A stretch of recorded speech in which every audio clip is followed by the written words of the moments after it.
Hi, I'm Erica Signor. I'm Jordan Sorokin. I'm Forrest Coleman. And welcome to Brains and Bourbon, a show about cocktails and neuroscience brought to you by Neurite West and Stanford Radio, KZSU 90.1 FM. Each week, we invite a neuroscientist to discuss the process and motivation behind their work and to share their favorite cocktail with us. This week, our guest is Tony Ricci, a professor in the departments of otolaryngology and molecular and cellular physiology here at Stanford. Thank you for joining us today, Tony. Thanks for having me. So, Tony, we have here the makings of your favorite cocktail. It seems extremely complicated. So can you walk us through it step by step? How do you make it? So first I take 1 or 2 pieces, maybe 3 pieces of ice, put it in my glass. I open a bottle of whiskey like that, and I put as much in the glass to cover the ice. And fortunately, ice floats, so it's never quite covered. There we go. Kill that one. That's it. Well done. I do swish it around a little. Yeah. So do you remember the first time you ever had whiskey? The first time I tasted whiskey, I was about 10 with my grandfather, who was from Ireland. And it was Irish whiskey that he brought with him. And it was kind of love at first taste. Really? At 10? Yeah. Wow. Yeah. Wow. And it was really smooth. And so since then, I'm a little bit different because some people tend to like bourbon or scotch. They don't tend to always like both. For me, it's pretty much, I like both. I like them dark. So. Do you have a favorite? For scotch, I like it really peaty, so Lafroig or Lagavulin, the two. It's like having a mouthful of dirt. It sounds delicious.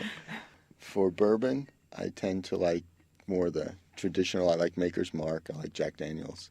So, Tony, your lab studies hearing. How did you first get interested in hearing? So this is a little bit of an embarrassing story, to be honest. Oh, good. So I was working in a lab, a neurochemistry lab in Ohio, when I decided to apply to graduate schools. And I selected graduate schools based on weather. So I wanted to go someplace where the weather was better than Cleveland, Ohio. Low bar. Exactly. There are a few places where that's, you just need sunlight. You could have just picked up a map and put your finger somewhere. That's right. So I applied mostly kind of coastal areas. One of these was New Orleans. I'd been to New Orleans once. I absolutely love New Orleans. And so after sending out the applications and getting, figuring out when I got interviews, I started looking at people. And I picked a person.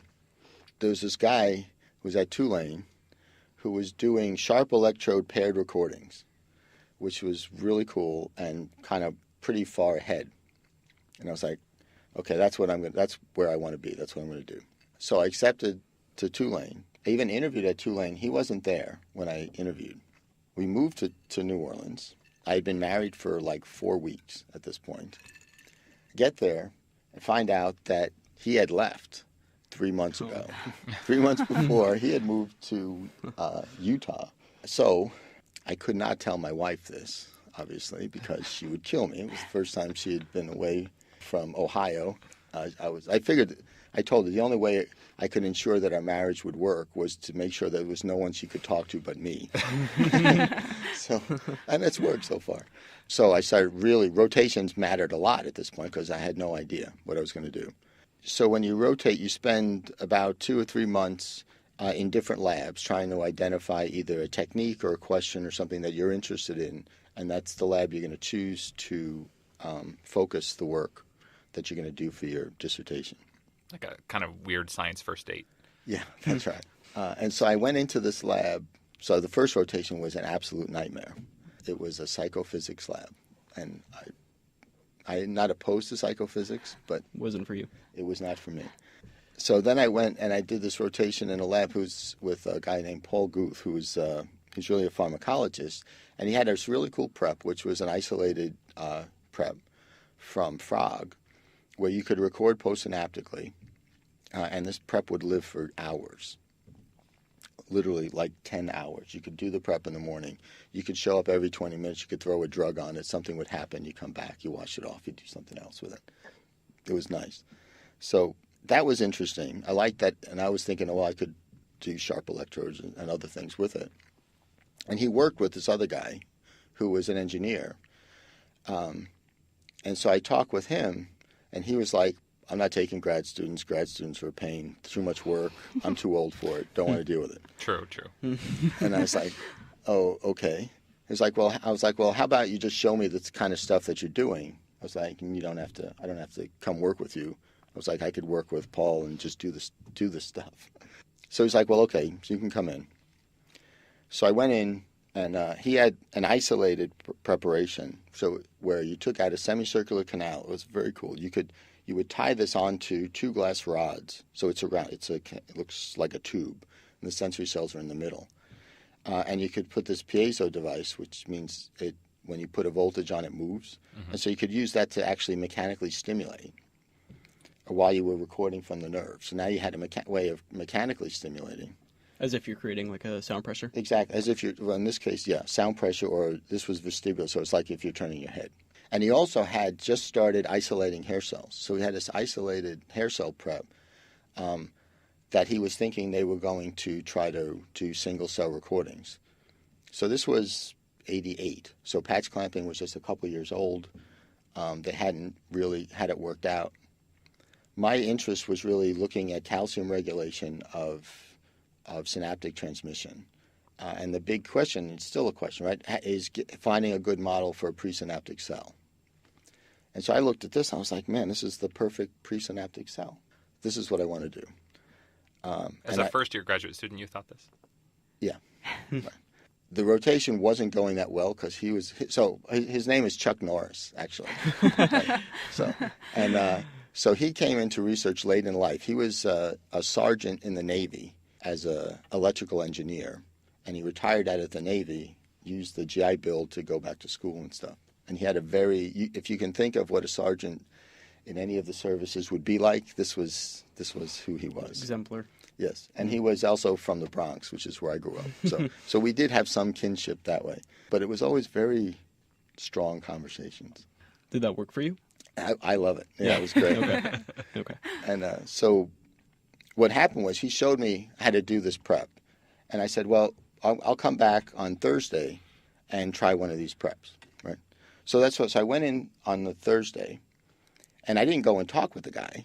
I just went, because I went in and just to the room and found a frog and set the whole thing up. And it took like 6 or 7, it was the first time I was trying it. It took me like 6 or 7 hours sitting there trying to get everything going. I had it where I thought it was working. So I go walking down to find him. And he's now it's like 4:30 or so in the afternoon.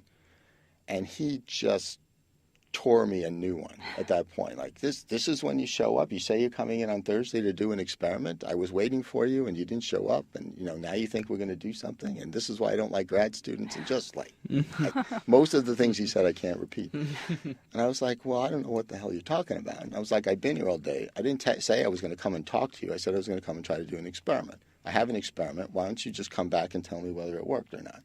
And he was just like silent. He's like, you set one up. And I was like, well, yeah, that's what I said I was going to do. So he just like harumphed past me, goes back, and you could see all over him was written, how many pieces of equipment did I break in this short period of time, right? And but he went back, and I had actually set one up, and it was working and whatnot. And so that was actually like the turning point. He actually started speaking to me more civilly at that point. So I was like, well, okay, maybe you can do something. You passed your interview. And so, yeah, that's right. So we ended up working with him because I developed the patch clamp system there. So I got single cell stuff, and I got the whole prep going. The actual question I wanted to answer, I didn't answer there, which was doing pre- and post-synaptic recordings. And that actually only has started working about 5 years ago. So it was a little bit higher bar than I realized going in, but we did get there eventually. So are you now working on that as well in your lab? Or are you shifting your focus somewhere else? So the lab has 3 areas. One is mechanotransduction, one is synaptic transmission, and one is more translational, where we're doing drug development. And the synaptic side now, we can do paired recordings. So you can record from a neuron and the hair cell and measure pre and post. So it's very cool because it can be very quantitative. I mean, that's what I like about sensory. That's why I stayed in sensory systems. Was I realized in doing this that there are more synapses on one pyramidal cell than there are in the cochlea, right? And, I'm not that bright a guy, so I need fewer synapses, things that I can study very one-on-one, input-output. And that's what the sensory systems gives you. It gives you a clean chance to do very quantitative work, and that's what I like. So, yes, so we do that in turtle and in rat and mice. So, Tony, your lab studies hearing, which of all the sensory modalities is probably the one that the average person, myself included, knows at least about. So can you give us an overview of the anatomy of the inner ear and what we know about how the ear transcribes and transmits auditory information to the brain? Sure. So sound is a set of complex airborne vibrations that come in across frequencies. And what happens is the sound goes into the middle ear and hits the tympanic membrane, so it causes a vibration. This then vibrates the three smallest bones in the body, the malleus, incus, and stapes, converting the airborne vibration into a mechanical displacement. The sensory organ of the inner ear is called the cochlea. It gets its name from having a snail-like shape. It's coiled. At the base, there are two holes that have membranes on them. One is called the round window, one is called the oval window. The stapes pushes on one of these windows, and so it generates a pressure wave that travels all the way through the cochlea. So why does the ear do this? You described it. There was a pressure wave that came into the ear, and then it transmitted into a bone moving, and then back to a pressure wave again. So why does the ear do it like that? So cells are in fluid by nature, and sound is in air. And so you have what's called an impedance matching problem, which is that if you send airborne vibrations against a liquid, they mostly reflect. So more than 90% of them will reflect. Very little will go into the fluid. And so you lose all of the signal. So the middle ear is actually somewhat of a engineering feat because you actually lose less than 1% of the energy that comes in and hits the tympanic membrane is lost in the translation to the fluid pressure. So that's the main role of the middle ear. So how does it do that? So it's both the mass and the ability of the middle ear bones to move with very little friction on them, and the robustness of the eardrum, of the tympanic membrane. So it's a very sensitive eardrum. How the eardrum actually works to do this isn't actually all that well known. There's actually some other investigators here at Stanford that could answer these questions better. Like Sunil Puri is in mechanical engineering. They've been studying the tympanic membrane because they actually think part of the tympanic membrane is also tuned, so you get some frequency selectivity through the tympanic membrane. So what happens in the cochlea is you get this pressure wave, and it's called the traveling wave that moves through the cochlea. And the cochlea is organized tonotopically. So you have high-frequency signals at the base and low-frequency signals at the apex. And so the first thing that happens is these complex sound waves get broken down into their frequency component, into a frequency map. And the information that gets transferred to the brain is basically the frequency, the amplitude, and the timing difference between when those frequencies started. And from that, the brain can basically reconstruct all of the information you need for speech, it's really first used for sound localization in space, things like that. And that's all very precise timing information. Within the cochlea, to do this, there's kind of a passive tuning, which is based on the size and mass of the cells and the basilar membrane, which is what the sensory cells sit on. So like little cells vibrate quickly and bigger cells vibrate less quickly? Right, so the base is narrow and tight, and so it's going to go at high frequencies, and as you go to the apex, it gets broader and more floppy. Like a big string on your guitar versus a tight string on your guitar. Exactly. I always think of it as a keyboard, actually. So von Bekkesee won the Nobel Prize, I think in like 1968, for demonstrating this traveling wave in this passive tonotopic map. The big problem that he worked on dead human cadavers, and the tuning curves that he measured never matched the sensitivity or selectivity that human perception actually has. Can you just explain in a little more detail what you mean by tuning curve? So you can pick what your output is. Let's say you're measuring from a nerve, single unit activity. So what you do is you say, okay, you set an output. So you say it's 50 spikes per second. And then you vary frequency and amplitude until you get 50 spikes per second, right? And so what's going to happen is there's going to be a sweet spot where there's a frequency that takes very little amplitude, very little intensity to give you that 50 spikes per second. So it's going to be kind of a V shape when you think about it, if you're plotting intensity against frequency. So it's kind of, to use your piano analogy, it's like if you went along and hit each key on the piano and tried to make it, you wanted to make it a certain amount of loudness. And, right. And so you keep hitting each key and see how hard you have to hit it. Right. So this one fiber is going to one hair cell, and it's at one particular position. So it's going to respond best to one particular frequency. Right. And so that's how you can identify that frequency. And so how information gets transferred. So you hear between probably 20 hertz, 20 cycles per second, and about 20,000 cycles per second, right? So nerves can't fire at 20,000 spikes per second. So what you have, or what we think you have, is called a place code. So it's where along this map the nerve is innervating.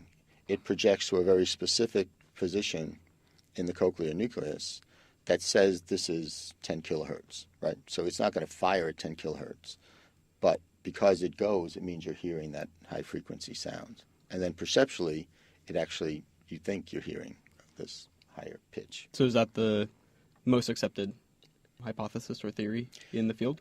At this moment, that is right. I personally think this is something worth revisiting. Exactly how well that holds true. Why is that? And it comes from mechanical measurements. So one thing to think about is there's about 3,000 inner hair cells, right? So that's the inner hair cells that send the signal to the brain. They each have about 15 synapses. So it's 45,000 synapses that are transmitting all of the information about frequency and intensity that you're going to get. Like I said, you can hear from about 20 hertz to about 20,000 hertz, and it's about a 0.6% difference between frequencies. So it's very fine resolution of frequency. So you can detect better than a sharp key on a piano. There aren't enough cells to have a tuning curve for the sensitivity that you can hear at. So there has to be something on top of this. And then in addition to this, if you have 15 synapses on one cell, if that one cell is giving information only on this one frequency, then you could say, okay, well, that's giving intensity information about that. And this is the second part of this basic theory, which is, so what the ear is also really good at is you can hear a pin drop and you can hear a jet engine, right? So that's 6 or 7 orders of magnitude of intensity without causing any damage, right? At the synaptic side, the way this is thought to happen is that you have fibers that the fibers all have very narrow dynamic ranges, but they vary. So you have some that are instant low threshold, and you have some that are very high threshold. And the idea is, well, this is how you generate the map. So it takes 5 fibers to cover the 6 orders of magnitude that you can hear, each one covering one of those. So sorry, you were talking about, you had cells before, and the cell responded very specifically to one frequency, and now you're talking about fibers. The fiber is the postsynaptic nerve. So the hair cell is the presynaptic cell. It has about 15 synapses. Each synapse has one fiber. Gotcha. So, which is one of the cool things about studying synaptic transmission there, because it's one fiber, one synapse. So you can be very quantitative. So each of those fibers has a different dynamic range. And so the thought is that this is how you get the broad dynamic range from one cell. So one of those synapses will respond when things are very quiet at that frequency, and the other one right. won't respond until things are very loud. Exactly. You would recruit fibers as you got louder, and then the low threshold ones would saturate, and then you would be recruiting more fibers in.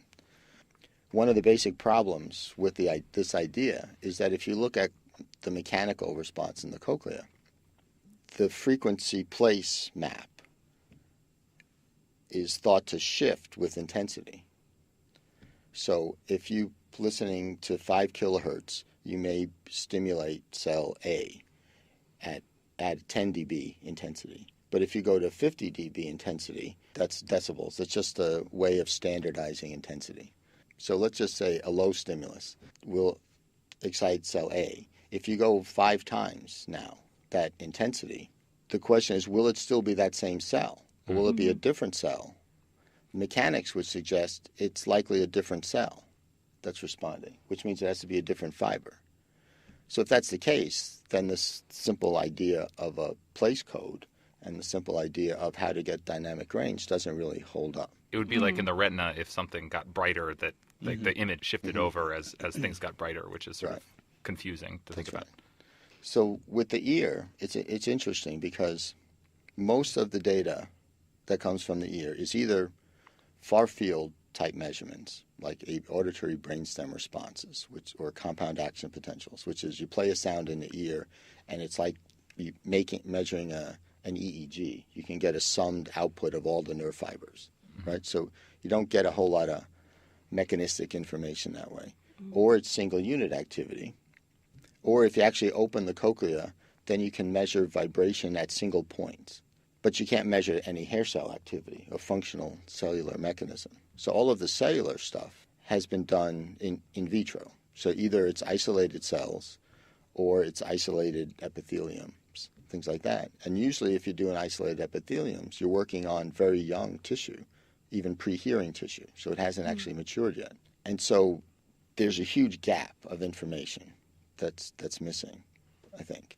And the field itself has really been dominated by a lot of computational people, a lot of engineering people who don't particularly care about the cellular function. They can get in and look at the mechanics, and they take what data is existing and put it into their computational models. And so I think most of this, although it's these things that always sound simple, look good, that when you actually start pushing at it, you realize it's a lot more complicated than it might appear.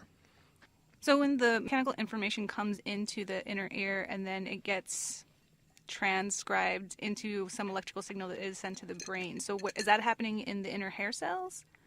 So there's inner and outer hair cells. The outer hair cells are actually the amplifier of the system. So the big issue, different from most of the other sensory systems, is that the energy associated with sound at threshold is actually lower than the Brownian motion energy associated with the hair bundle organelle.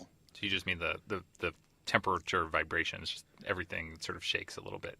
That's right. So it means that it's a really poor signal to noise, right? And so the way the ear works to resolve this is that it actually is highly tuned. So noise is across all frequencies, and so if you just take a sliver of signal out of that, you get rid of most of the noise. That's why you have tonotopy. That's why there's a frequency map, because you take these slivers in frequency, and that gives you a better signal to noise. So first you do that, and then you amplify it. So then you turn up the gain on the signal, and it's actually a little more complicated because it's a variable gain amplifier. So that what that means is that if you're in a noisy environment, then the amplifier turns itself down. It turns the gain really low. If you're in a quiet environment, then that gain turns way up. Easy examples that you might know about. If you're in a bar talking with people, there's a loud band and things playing. When you walk out of the bar, everything's silent. Everything sounds quiet and muffled, right? And that's because the gain is turned down and it takes time for it to come back up. I always have the TV or radio or something on when I go to bed at night. It's just growing up in the Bronx, I can't take quiet. And so when you're in bed, it's dark, it's quiet. You have it on and you can hear everything fine, right? You get up in the morning, because I rarely remember to hit the sleep button, so it's usually still on in the morning. And you get up and now it's, the dog is barking, it's noisier outside, and you can't hear the TV anymore, right? Again, same thing. It's modulated based on the ambient noise. So outer hair cells are responsible for that gain. And inner hair cells are actually the true sensory cells. They're the ones that convert the vibration to a signal that goes to the cochlear nucleus in the brain after that. So sort of on the same example, so when you're in a crowded room and there's all these voices talking, and then you can actually choose sometimes if you want. You can sort of signal on to just one thing. Like you can just focus your attention onto one voice or to one, like if you want to just like listen to the sound of like the air conditioner or something like that. So is that the same process where you're turning up and down the gain? So that's a really good question. So that's like the cocktail party effect. Uh-huh.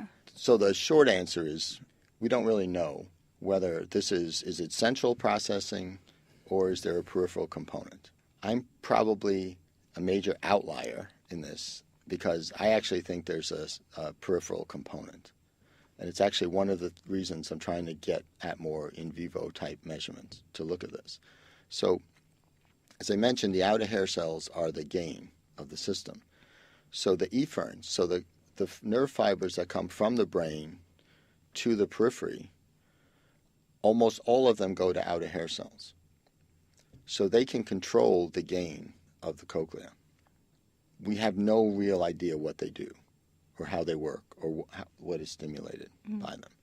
And so to me, I think it's kind of a cool idea that part of the focused attention type response could actually be selecting out what you want to hear based on, if I'm talking to you, that centrally it will stimulate the efferents that pop those phonemes out that are coming from you and turn everything else off. That sounds pretty sophisticated. So it would be cool, though. Yeah, So it's really cool. So what do people know about these fibers that go back to the ear? Like, they don't know very much. I mean, they know some in terms of where they barely know the anatomy. Even the anatomy is still somewhat questionable about where everything is coming from and we know. There is a cortical feedback onto the cells that go. There is thalamic feedback onto these cells. They don't know exactly what stimulates them. Is it sound or not? Or perception. Yeah. They know. So it's one of those. Again, it's kind of classic for the ear. They've worked out pretty well the molecular mechanisms of how the efferent system works, how this cholinergic pathway works. They know that it's an alpha-9, alpha-10 type of subunit receptors. They know that there's calcium comes in and it activates a potassium channel and you get calcium-induced calcium release, and it does all of these molecular things. But why it does it or what the physiological relevance of this is, they have no idea. so like, are there different fibers that selectively do this to one frequency and not another unknown? So innervation-wise, it's actually very broad. Oh. So the efferents are very different from the afferents, where the afferents go one synapse per fiber. So afferents, you mean inputs versus outputs? Exactly. So the output to the brain is one synapse, one fiber. The signal to the cochlea from the brain is very branched out. So one fiber to many cells. One fiber goes to many cells, but it's typically kind of about an octave, I think, is the range that it goes in the cochlea. Oh, okay. So maybe you could have adaptation at the level of octaves, but not more specific than that. So, well, it's hard to say. So again, the problem is, so in the eye, you know what a receptive field is, right? You can say, if you stimulate with this light in this area, this is the number of cells that get activated, right? You have no idea how many cells get activated in the cochlea. No one's measured it. And it's really hard to measure because it's deep within the skull, but it's through two separate layers of bone. So you have to get through two layers of bone, and they're mechanoreceptors, right? So it's not like you can just drill through the bone, because if you drill through the bone, they'll be deaf by the time you get there, right? So you have to figure out how to get through there. And now, you have to go, even in a mouse, you have to go at least a centimeter or so from the outside bone to where the cochlea is. And so how do you deal with those optics to get in there, right? You can't really stick an electrode in, because if you stick an electrode, right, you're talking about a membrane that's meant to vibrate, right? So if you stick an electrode in there, at the very least, you're going to probably screw up the vibration, right? So you're not going to get a real answer. And if it keeps vibrating, you're likely just going to kill the cell that you're impaled on because your electrode's not vibrating with it. So it's just a really technically difficult problem to solve. How did you go about tackling that problem? Or was the solution or the way to tackle that problem already established before you started a lab? So we are trying to solve that problem right now. So this is kind of the new direction for the lab, which is to do in vivo optical measurements in the functioning cochlea. And I think that now is the right time to do it because technology has gotten to the point where you can use, these small lenses that you can relay into the tissue, so you can get past the fact that you have to go deep. We were actually in the midst of developing ways of dissolving bone rather than drilling bone, so we can kind of dissolve away and kind of scrape it off and not do the mechanical damage. So that part we've actually got worked out. And now there are a lot more optical tools that are tractable. There are higher speed voltage sensitive dyes. They're brighter per stimulus. The same is true with calcium dyes. We could do transgenic animals that have these fluorophores in them right at the start, things like that. So, that didn't exist 10 years ago.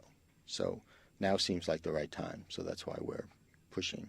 And I think we're close, but it's not there yet.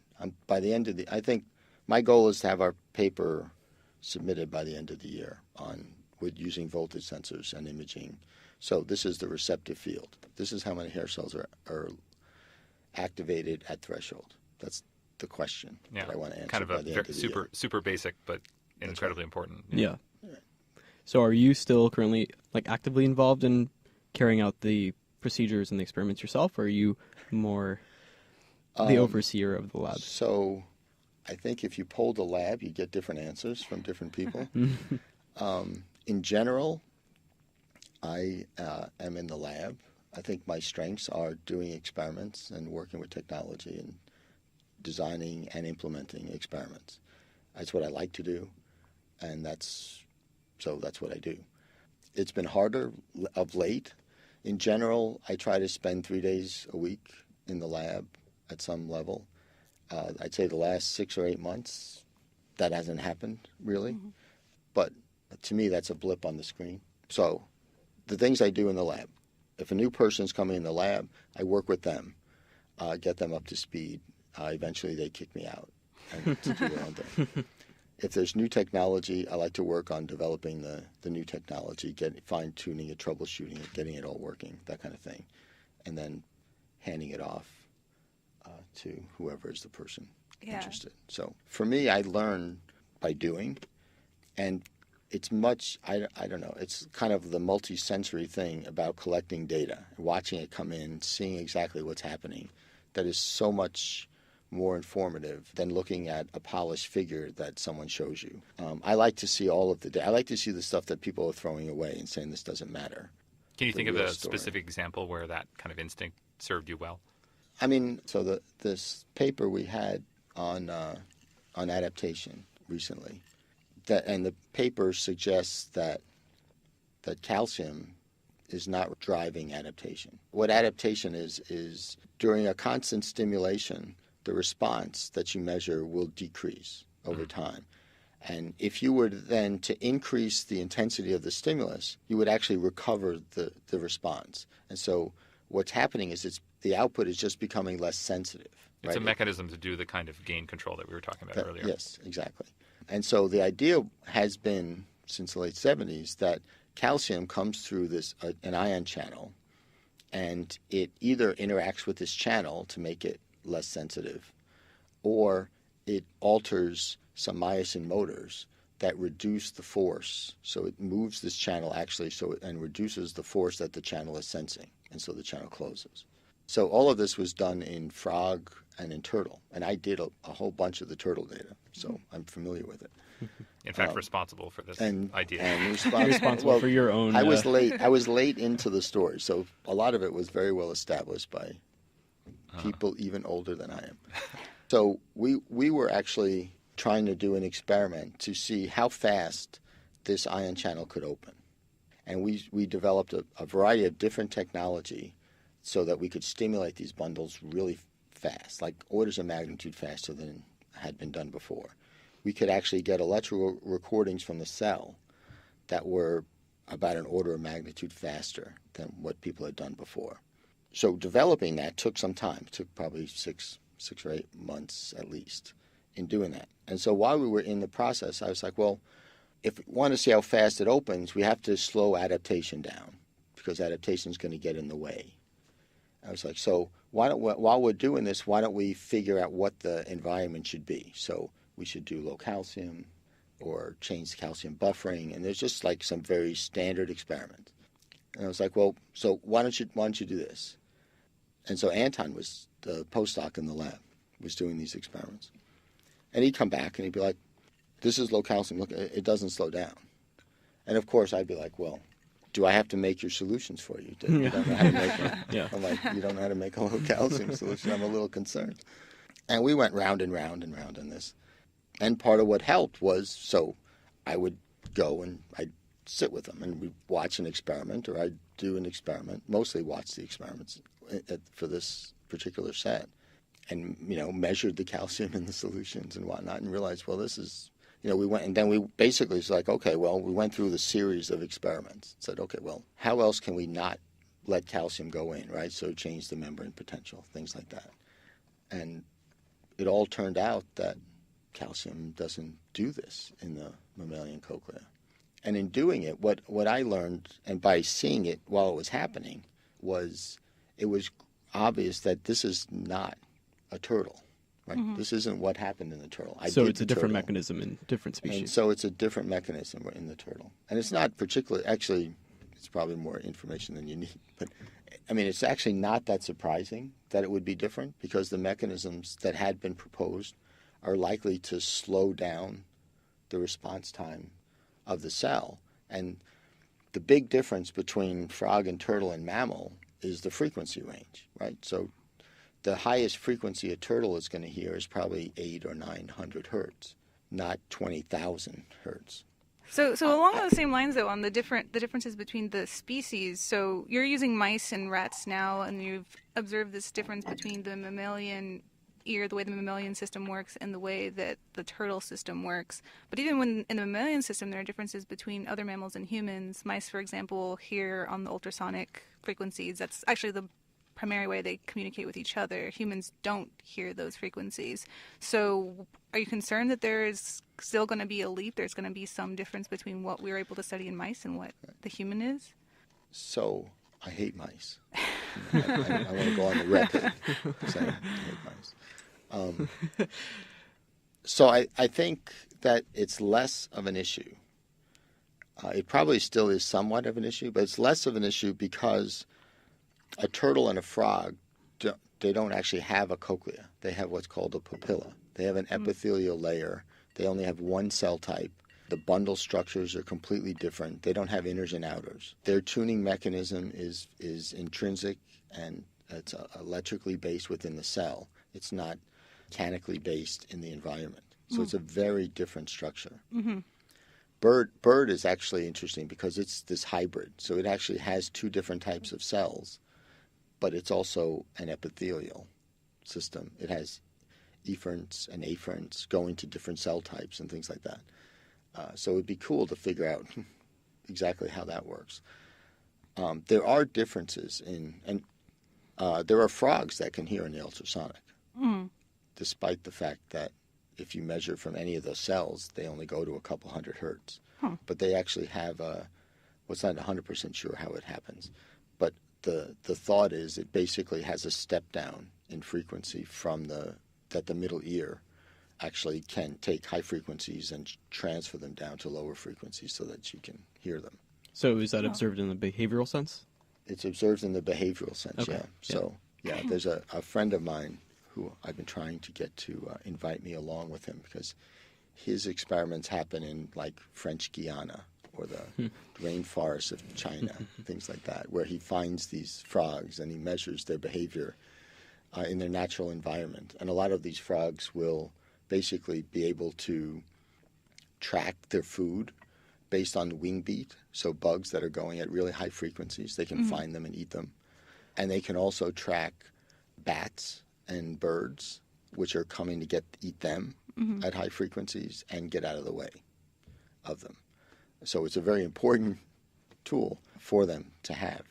When you're studying this, how do you tell the difference between the organ, I guess, directly sensing the ultrasonic frequencies and sort of sensing them in a way, but then taking them down to a lower frequency that can be processed. So you have to kind of do the experiment at multiple levels, right? So, I mean, I think if you're measuring, you can measure at the hair cell level what the frequency of the input is and realize that it's different. So there's a transfer function that's lowering what that frequency would be.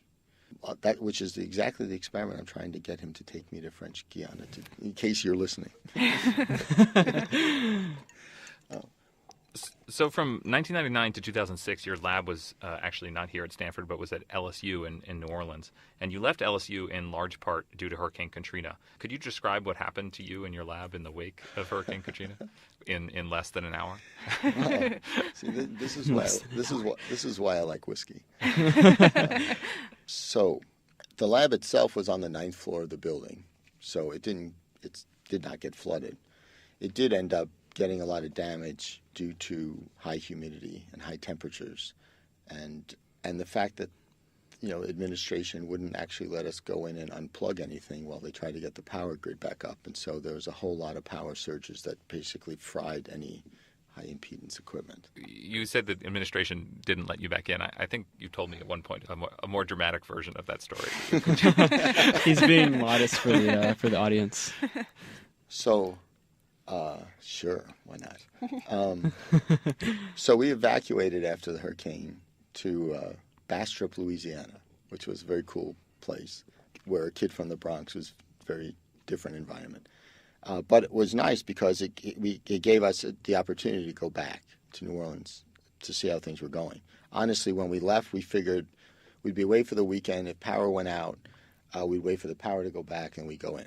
So we didn't really have big thoughts that there was going to be all this flooding. When all of this happened, there was basically no plan for how to deal with anything that was going on. I was able to track all the people from my lab and make sure everyone had a place to be and was okay and doing what they needed.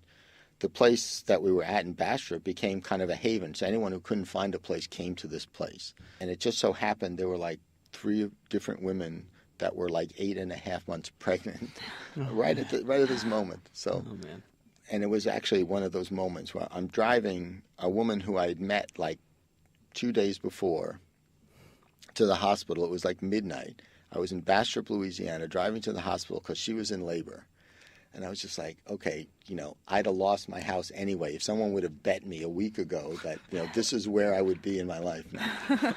But that was all actually was fine. But there was a mandatory you couldn't go into the city for several weeks. And that was actually the thing that just was, I'm not good at doing nothing. And so this was just killing me, as it was a buddy of mine. And so we came up with a plan to get into the city. James Bond. Which was to pretend that we worked for the power company, which was called Entergy. And we had these magnetic stickers, and we stuck them on the car. How did you get a magnetic sticker? So my buddy's father-in-law actually worked for the company, and so he had like all this random paraphernalia around his house. So we grabbed them and we stuck them on the car, and we made some fake IDs. And we got on the highway and we just drove to the city. So did you roll up to like a National Guard Right. checkpoint? Well, that's right. So we got to the first. So there were a series of checkpoints. We get up there, and the whole way down, I'm like working this story, right? Because I'm not used to kind of BSing this kind of thing. So I had this story down, right?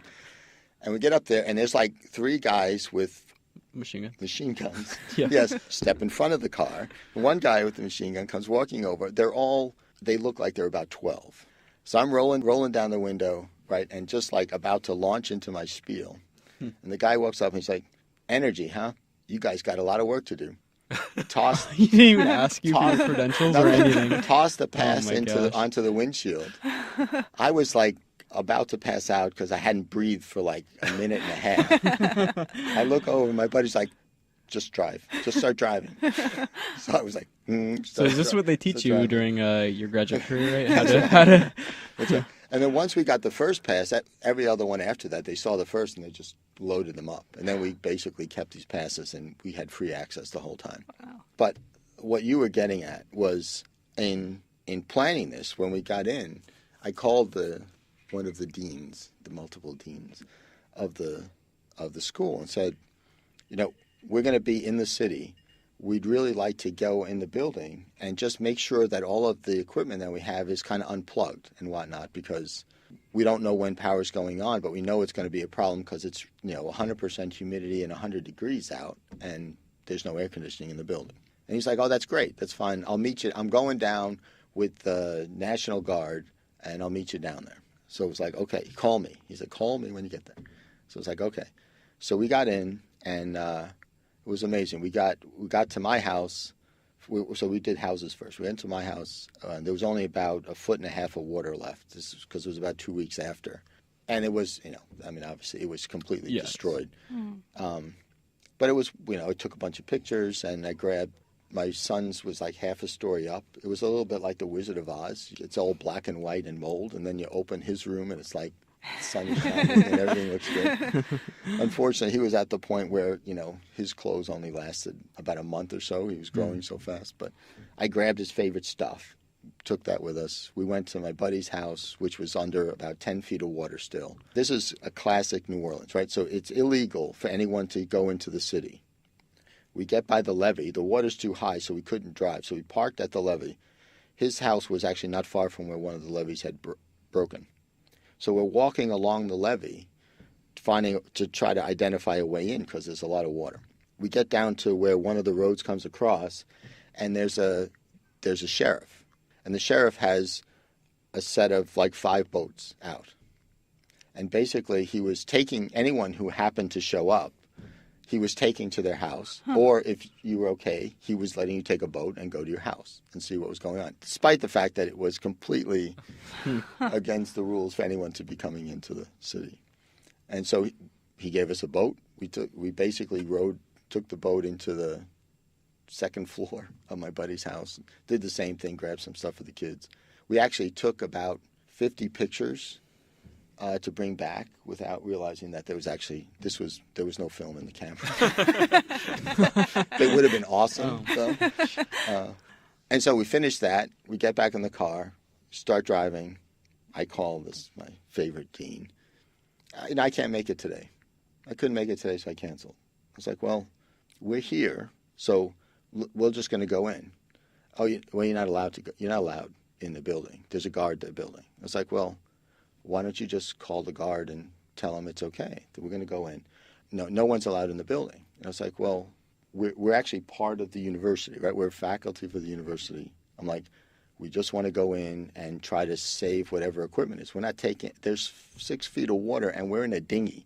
I'm like, it's not like we're taking equipment from the 9th floor of this building in 100 degrees down the dark staircase. I'm like, the odds of us really getting away with anything valuable is low. No, he said, anyone that shows up will either be shot or arrested. You can't go in. Wow, that is extreme. And I was like, okay. I was like, well, when would be a good time? Well, I don't know. Why don't you just call me tomorrow? I'm like, well, I have to take my family to Ohio, that's where she's from, my wife's from. And, I have to figure out what the rest of my lab is going to do. And I can't really just sit around and wait for it to be convenient for you to do this. So we're just going to go. And he said, well, you will not be allowed and you'll be prosecuted, and just on and on. It was amazing. So, yeah. So is this like a science metaphor that the National Guard, no problem, flooded That's city, right. no problem, Yeah. but Dean, that's not surmountable. Yeah. I learned that the station in life that you have is not an indication of the character of the person when it comes under stress. The irony being that you are now the head of the neuro department. I never said I had character. So then how did you end up at Stanford? So your student Connie told me a story that when you interviewed here, you said you told the head of the department that you would be a terrible fit and they shouldn't hire you. Yes. Coming to Stanford was never a goal. Uh-huh. So I had been collaborating with a guy at NIH. We had equipment there, so we set up a lab there. Bashara was actually really generous because he actually, out of his budget, paid for 2 apartments for the people in my lab to live in. Wow. And actually gave them a stipend. It ended up being taken up by the Institute, but only because he basically made them look bad by doing it himself. And you can imagine, so this is now people who are paying a mortgage, paying a rent for their family somewhere else, wanting to come back and work. So it would be like 3 rents on one salary. So it was just not feasible. Mm-hmm. And so this was a big plus. And so we were able to set up there. And honestly, it was kind of just a little bit of normal, life that was really messy. So it was kind of it was very helpful. And we got like 3 papers out in the time we were there. So it was a little manic as well. So I got fired from LSU because in the neuroscience center, the guy there said, I sat down with him. But the plan was we were going to go back and build stuff up again. When I met with him, he was like, well, the center is different and we have to have, certain topics of research that are going to be covered. And which hearing was not one of these. And I was like, well, I'm not doing any of those things. I'm doing what I'm funded for and what I'm interested in. He's like, well, you're going to have to change your funding. And I was like, what are the odds? What are the odds that I'm going to go from studying hair cells to studying Alzheimer's disease and actually get funded to do it? I'm like, it's 0. The answer is 0. But that's what he said. And I was like, well, I'm not doing any of that. And he said, Tony, you've never really been happy here. Okay. So at that point, I knew I couldn't stay. I just sent emails out to people I knew at different universities that had hearing groups and said, let me know if you know of jobs that are open. And Stefan Heller had just moved out to Stanford and was starting a group. And he's like, why don't you come out here? I didn't actually know Stefan very well because we kind of went to the same meetings but very different symposia because I'm more biophysics and he's more cell biology. Mm-hmm. So I came out and, they're building a regeneration stem cell group, right? I don't do it and I'm not a particular fan of it. So there's kind of 2 strikes there. Mm-hmm. And I was also, a little bit stressed at this point in my life. And I'd sit down with the chairman and he's just like, so, how do you see yourself transitioning and doing stem cell work? And I was like, I don't. I'm like, that's an easy very one. blunt response. Like I know I know exactly the work I want to do. I'm like, I'm willing to help people if they're doing it and they need assays and things like that. I'm willing to help people. I was like, but I'm not going to drive a stem cell project or regeneration or something like that. And they had actually interviewed somebody else who was kind of more of a hybrid guy. And I was like, well, you should just hire him. That's what he does. Mm-hmm. I was like, that's not what I do. I was like, you're not going to tell me what research to do, and I'm not going to tell you how to operate, because he's a clinician. And I was just like, that seems fair to me. So it was not a particularly good interview. So I just left, and I told Stefan, I was like, it doesn't look right. This does not look like a good fit. You should just hire this other guy. It's a better fit for you. I was like, and don't worry about me. I'm fine. And so I just left thinking we're done. And he was like, oh, you don't worry about the chairman. He's not used to talking with basic science people, but he's, it's fine. You can do whatever you want and this and that. I was like, well, whatever. And then Rob called me. He's like, oh, well, you should come back and bring the family. And I was like, why? Why would I do that? I'm like, this doesn't make any sense. And he's like, let's have another conversation. This isn't what it's about. So I came out again, and it was like a completely different world. We talked about it, and he's like, I would never think to tell you what you should do. I'm just looking for integration and how to bring people together and, create a core group of people and stuff. And I was like, okay. And so it came down, in the end, it came down to honestly, it came down to 2 places. And I left it up to my wife. I said, you pick. Well, I had 6 offers.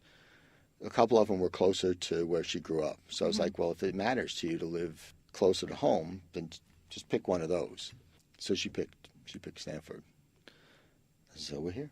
And it's been good. And I have to say, the department I've been in 4 different clinical departments, and by far this is the most research supportive department I've ever been in. The perception that I had initially was very different than what the reality turned out to be. So which is a really good thing. So I think it's about time that we play our favorite game here on the show, which is called Not My Field. And so in this Oh, game, dear we're going Best we're part. going to give you the titles of 3 papers. 2 of these papers are not actually papers, and one of them is a paper. And it's your job to tell us which of these papers is the real paper, and which of them is fake. In general, what's the success rate of this? I think tilde 50% on a question by question basis. Yeah. Okay. The bar is high because you are the head, right? Yeah. So- On the other hand, we've only asked Right. lowly graduate That's students so true. far. and Exactly. You Oh, have yeah. developed a fine Graduate. palate for. Hopefully, We're expecting yeah. 80% I'm correct. pretty sure graduate students do a hell of a lot more reading than I do. Okay, so number 1. Mass spectroscopy reveals the dynamics of the molecular composition of steak from rare to well done. Preferences of fruit flies of varying species of fruit as a function of decomposition. And the last one. Residence, time, and food contact time effects on transfer of salmonella. I'm going to mess this name up, but Tifimurium. Salmonella. Salmonella, okay. From tile, wood, and carpet, testing the 5-second rule. I'll go with the second one. Incorrect. The third one, actually, third was one, a the one you real couldn't study. read. Yeah, the one I could not read. Okay, that's my clue for the next one. So is the 5-second rule valid or not? This is the abstract of the paper. A common phrase related to the cleanliness of food dropped on surfaces is the 5-second rule. The implication being that if dropped food is picked up quickly enough, it is not contaminated. And here's the key point. 3 experiments were conducted to determine the survival and transfer of salmonella from wood, tile, or carpet to sausage and bread. The researchers conclude, 1, salmonella can survive for up to 4 weeks on dry surfaces in high enough populations to be transferred to food, and 2, salmonella can be transferred to the foods tested almost immediately on contact. So the 5-second rule is not valid. Is not valid. Right. Unfortunately. So it's an immediate transfer. Yeah. Yeah. I'm just going to ignore that. Yeah, me too. It's late enough in the day where that's A not little important. bit of dirt is not going to Yeah. kill you. Okay. Question 2. Courtship behavior of ostriches. Man, Wow. we are all struggling today. I'm going to vote for that one. So, no. Option B. Dogs prefer the foot odor of human males over human females. Or option C. Whales are attracted to boat engines that transmit particular resonant frequencies. I'm going to say the first one. Okay. I will read you from the abstract of the correct one. The courtship behavior of adult male and female ostriches was observed in the presence and absence of human beings. Courtship behaviors in both males and females were more prevalent in the presence of humans. Exposure to a human for a short period did not stimulate courtship behavior in the period immediately after the human had withdrawn. Courtship behavior towards humans may be important in the reproductive success of ostriches in the farming environment. So ostriches like an audience, basically, is what that paper is saying. I believe it. So far, There's no way dogs were going to like the smell of exactly. A stinky man feet over. Your intuition was correct. If we Just mess screw up, up. on, Yeah, on the pronunciation, you should pick that That's our paper. tell. Damn. Yeah. All right, your final set of questions. So, is it A, consequences of erudite vernacular utilized irrespective of necessity, problems with using long words needlessly? Or B, scientific prose suffers from a form of verbal obesity which is more loquacious and less concise and longer and more redundant to its detriment and the detriment of its readers? wow. Or C, deep neural networks can predict journal article citations based upon historically varying bigram frequencies, irrespective of journal impact factor. God, I hope it's not number 3. Wow. Let's say number 1. Indeed, you are correct. Wow, that's impressive. Wow, So- 2 for 3. So That better was than good. graduate students. That was completely a guess. You have passed our bar. I Yeah, just you've passed assumed our it could not expectations. be the third one. So from the abstract, most texts on writing style encourage authors to avoid overly complex words. However, a majority of undergraduates admit to deliberately increasing the complexity of their vocabulary so as to give the impression of intelligence. This paper explores the extent to which this strategy is effective. Experiments 1 through 3 manipulate the complexity of text and find a negative relationship between complexity and judged intelligence. I believe it. I mean, that's definitely a real phenomenon I've seen before. I'm more impressed with someone who can explain a complex question in very simple terms. Yeah, in a Yeah. concise and simple manner. Absolutely. I That's mean, the way it best should be. talks are the ones that you actually think you would, when the guys or the woman is given the talk, that you're like guessing at what the next thing they should be doing is. Right, Right, And you're not guessing at what the language means. Right? Yeah. And then you're like, because Exactly. you're feeling all smart, like, wow, I know exactly what's going on Yeah, here, right? absolutely. And designing and giving that presentation takes a lot of skill, I think, as opposed to getting up there and giving a talk that confuses everyone, That's easy. right? That's That's really easy. I think we're all experts at that, actually. Well, thanks so much for talking with us today, Tony. Oh, this was great. Thanks for having me. And thank you all for listening.